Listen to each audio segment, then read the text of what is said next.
Sanjay Kumar Mishra acted as a political agent of ruling party।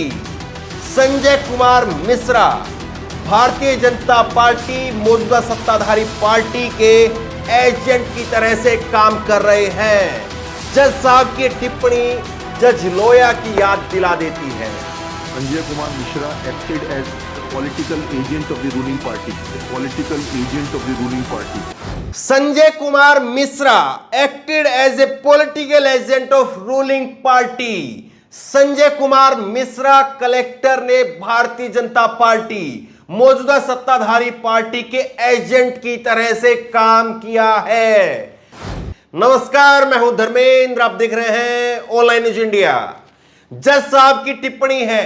जज साहब ने कहा है कि मौजूदा कलेक्टर वो सत्ताधारी पार्टी के एजेंट की तरह से काम कर रहा है।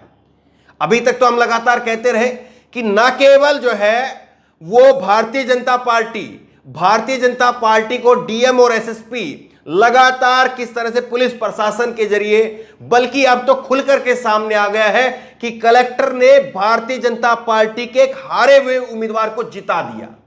मैं एक एक करके आपके सामने रखूंगा और आपको जज साहब खुद बता रहे हैं इस बात को, मैं नहीं कह रहा, बल्कि जज साहब ने कहा है कि कलेक्टर पर कार्रवाई होनी चाहिए। इनको बाई नेम पार्टी बनाइए, इनको बर्खास्त कीजिए और इनके खिलाफ कार्रवाई करनी चाहिए, जज साहब ने कहा है। खबर आप देखिए, हाईकोर्ट की पन्ना कलेक्टर को फटकार, कहा इन्होंने सत्ताधारी दल के एजेंट की तरह से काम किया है, इन्हें पद से हटा देना चाहिए, ये कहा है। और ये तस्वीर आप देख रहे हैं, ये तस्वीर में आपको नजर आ रहे हैं संजय कुमार मिश्रा, ये कलेक्टर है पन्ना की। ये पन्ना जो है वो मध्य प्रदेश में एक जगह है और यहां के कलेक्टर हैं। और जज साहब ने 2 टूक कहा है, अंग्रेजी के अंदर जो है वो जज साहब की 2 मिनट की वीडियो है, वो वीडियो मैं आपको सुनवाऊंगा भी, छोटा सा हिस्सा मैं आपको सुनवाऊंगा भी, लेकिन जो जज साहब ने जो कहा है वो बेहद महत्वपूर्ण है। जज साहब कहते हैं कि पन्ना कलेक्टर पॉलिटिकल एजेंट की तरह से काम कर रहे हैं, इसके खिलाफ कार्रवाई होनी चाहिए और इन्हें पद से हटा देना चाहिए। जबलपुर हाई कोर्ट में पन्ना कलेक्टर संजय कुमार मिश्रा को कड़े शब्द में फटकार लगाई है। कोर्ट ने कलेक्टर की कार्यप्रणाली पर सवाल खड़े किए हैं। हाल में पन्ना कलेक्टर ने गुन्नौर जनपद और जिला पंचायत अध्यक्ष के चुनाव में अफसरों पर गड़बड़ी के आरोप लगे थे और इसीलिए जो है बुधवार को कोर्ट में सुनवाई हुई। कल बुधवार को जो है वो कोर्ट में सुनवाई हुई और उस सुनवाई के दौरान जो है जज साहब ने ये बातें कही। देखिए किस तरह से खेल होता है, हारा हुआ बीजेपी का उम्मीदवार उसको जिता दिया जाता है। पूरा मामला मैं शब्द दर शब्द आपके सामने रखूंगा, आप एक एक करके बिल्कुल ध्यान से इत्मीनान से सुनिए इसको। देखिए पूरा मामला क्या है। पूरा मामला यह है कि पन्ना की गुन्नौर जनपद पंचायत में उपाध्यक्ष के चुनाव में कांग्रेस समर्थक परमानंद शर्मा को 13 वोट मिले थे। ध्यान से सुनिए आप। जबकि बीजेपी समर्थक राम शिरोमणि मिश्रा को 12 वोट मिले। कांग्रेस को मिले 13 वोट और बीजेपी को मिले 12 वोट। जीता कौन? कांग्रेस, लेकिन जीत गई बीजेपी। ध्यान से देखिए आप।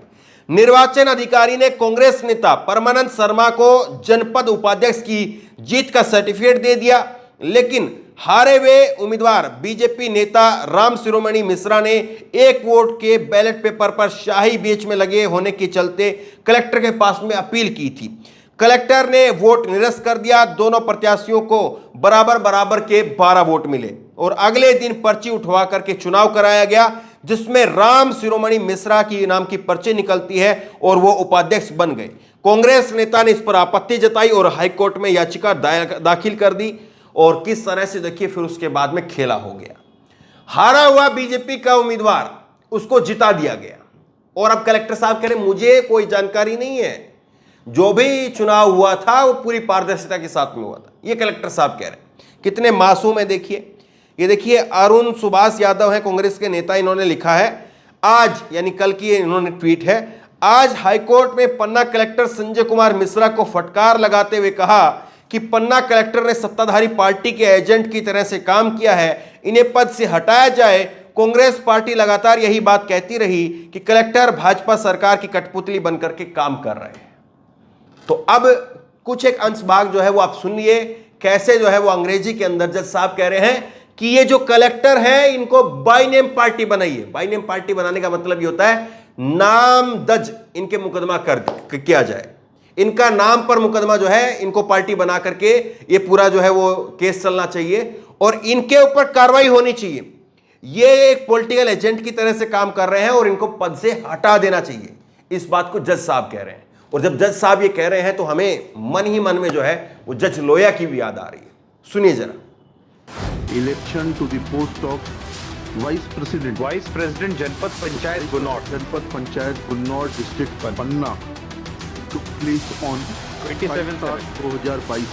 Petitioner was declared elected as he had secured 13 votes out of 25 against private respondent Ram Shiromani.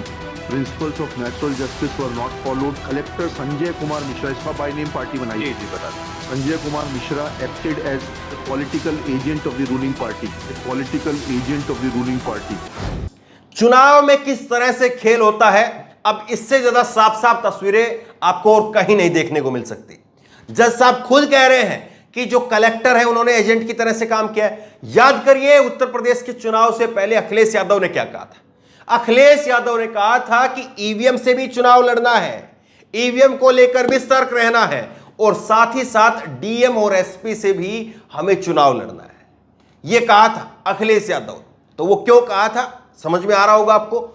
Akhilesh Yadav के साथ साथ उत्तर प्रदेश के चुनाव की अगर बात करें तो राकेश टिकैत ने क्या कहा था। राकेश टिकैत ने कहा था कि 10,000 वोट जो हैं, 10,000 वोट वो डीएम एसएसपी कलेक्टर जो है वो इधर से उधर कर सकते हैं, इसलिए जो भी विपक्ष की पार्टी है, विपक्ष का नेता है, उसको 10,000 वोट एक्स्ट्रा अपना मान करके चलना चाहिए कि इतने वोट उनको एक्स्ट्रा और हासिल करने हैं, तब जाकर के वो जीत सकते हैं।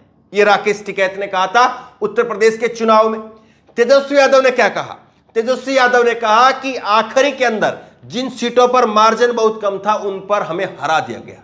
करीब 10 से 15 सीटें ऐसी थी जिन पर मार्जिन बहुत कम था और उन पर अधिकारियों के जरिए हमको हरा दिया गया।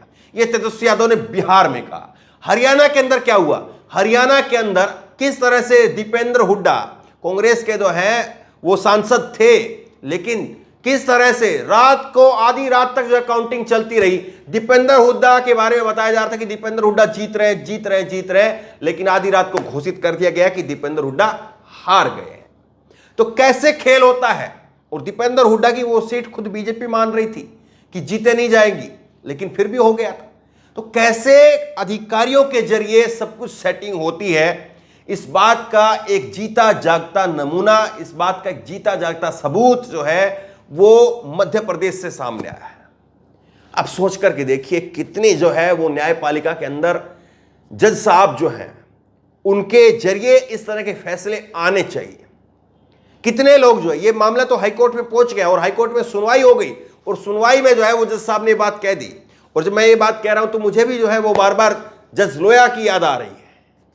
सोच करके देखिए 4 जज जो हैं वो इसी मोदी सरकार के खिलाफ प्रेस कॉन्फ्रेंस करने उतरे थे देश के इतिहास में पहली बार। और शायद ये पहली बार हो रहा होगा जब कोई जज खुलेआम ये कह रहा है, बगैर किसी हिलावेली के खुलेआम कह रहा है कि कलेक्टर जो है वो बीजेपी के एजेंट की तरह से काम कर रहे हैं। जब जज साहब को इतनी चीजें दिख गई तो क्या वहां पर जो स्थानीय मीडिया था उसको नहीं दिखी?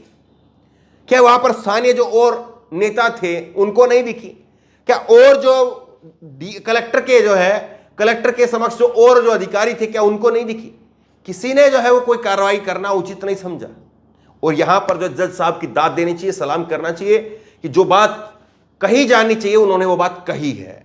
कोई भी पार्टी का नेता हो, कोई भी पार्टी का जो है वो कलेक्टर जो है उसके लिए काम करता हो, अगर वो कुछ गलत करता है, देश के लोकतंत्र के लिए, देश के संविधान के खिलाफ काम करता है, तो निश्चित तौर पर कड़े शब्दों में उसके ऊपर कार्रवाई करने का आदेश जो है वो जरूर देना चाहिए। तो बहरहाल इस वीडियो को, इस खबर को जरूर शेयर कीजिए और इस तरह की तमाम खबरों के लिए ऑनलाइन न्यूज़ चैनल सब्सक्राइब कीजिए। साथ में जो बेल आइकन है घंटी उसको जरूर दबाइए ताकि जैसे कि वीडियो अपलोड करें उसकी नोटिफिकेशन आपको तुरंत मिल सके। धन्यवाद। इस खबर को अभी लाइक करें, शेयर करें, अभी चैनल को सब्सक्राइब करें और घंटी जरूर दबाएं।